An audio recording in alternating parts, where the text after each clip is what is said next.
Today we're delving into a foundational concept from mystical traditions, specifically the Hermetic Order of the Golden Dawn, a system originating in the late 1800s. We're exploring the Neophyte Degree, which this text describes as the very beginning of soul development.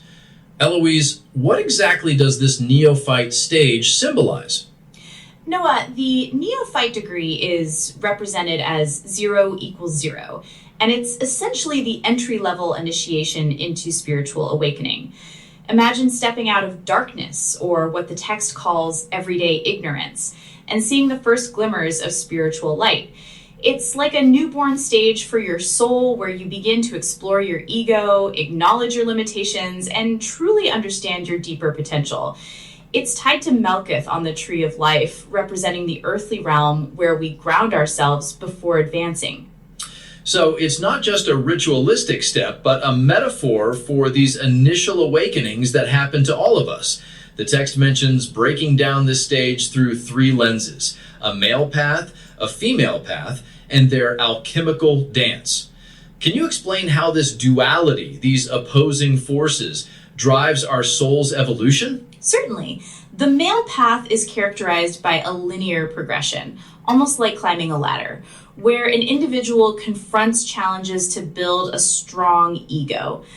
The female path, in contrast, is more cyclical and intuitive, tied deeply to biological rhythms and a sense of flow.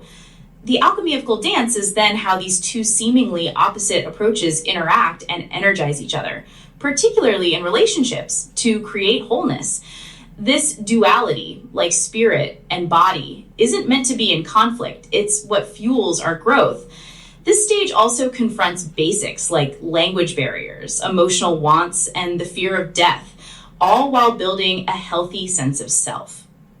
Let's unpack the male path a bit more. It sounds very structured, starting in childhood with a shift from pure instinct to self-awareness. What are some of these fundamental limits that an individual on this path confronts? The text identifies several key areas, starting in childhood with this shift from pure instinct, like survival mode, to self-awareness.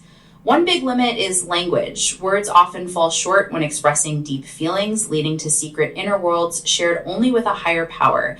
This teaches acceptance that not everyone will understand you. Then come limits on actions, learning about consequences and karma. What goes around comes around, as parents teach fairness and the golden rule. Next are emotional desires, where intense wants crash against reality, building resilience and teaching the pursuit of achievable dreams. Sadly, squashing ambitions can kill drive.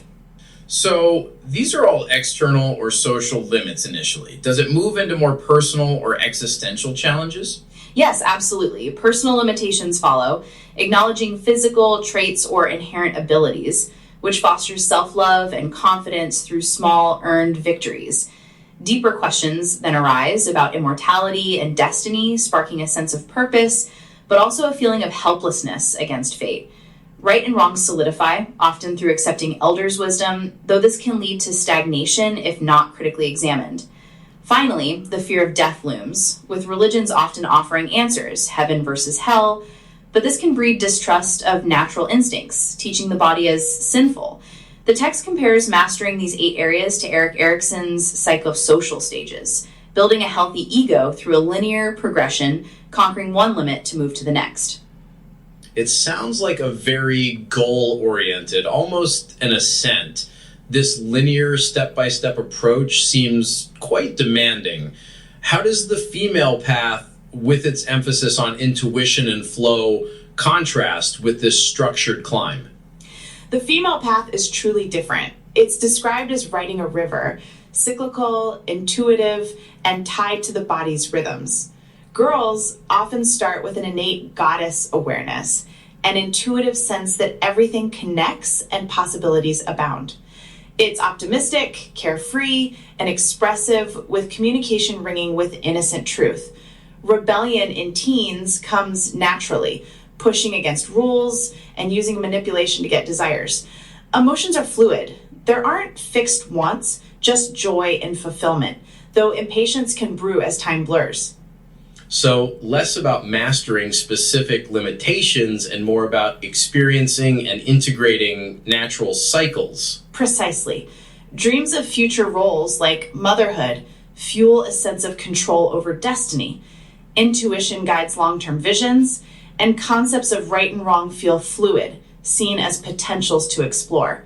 There's an ability to keep secrets, pride in others wins, but also a potential for naivety, rejecting authority that clashes with inner harmony. The text also highlights a fascination with birth and how parents' warnings about sex might clash with an intuition that it's essential for fullness. Periods mark entry into physical cycles. It's holistic, integrating body, emotions, and spirit from birth, preparing for roles like motherhood, in contrast to the male's structured ascent.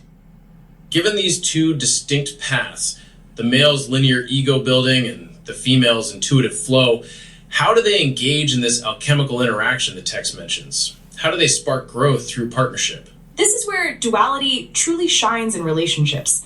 The male and female paths alchemize, mixing like fire and water to create steam. In the neophyte stage, it begins as initial attraction, a magnetic pull that ignites soul sparks often without needing sex, just a sincere connection. The man on his path might idealize the woman as a goddess, mentally kneeling, feeling both unworthy and incredibly alive by sending her energy. She, in turn, opens instinctively, feeling his worship makes her lovable, merging auras through touch or even just a gaze. So it's an exchange of energies that builds tension, almost like a spiritual foreplay leading to a deeper bond. Exactly. The text describes it as a romantic beginning where shared interests bridge gaps.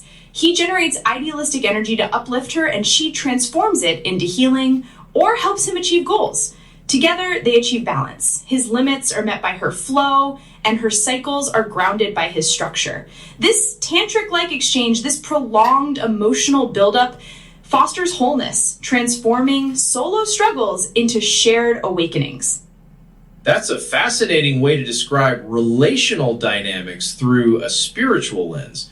For listeners who want to apply these ideas, what practical exercises does the text suggest for engaging with this neophyte journey? The text offers 3 simple yet profound tools. First, journaling limits. Identify one male path limitation you faced, like emotional desires, and one female path flow, such as intuitive dreams. Reflect on how they've shaped you and meditate for 10 minutes daily, visualizing light awakening your inner spark. Second, the duality mirror. With a partner or even alone, discuss a childhood memory. If you identify with the male path, share a climb moment. If female, a flow experience. Hold hands and breathe together, feeling energies merge. If single, imagine opposites balancing within you.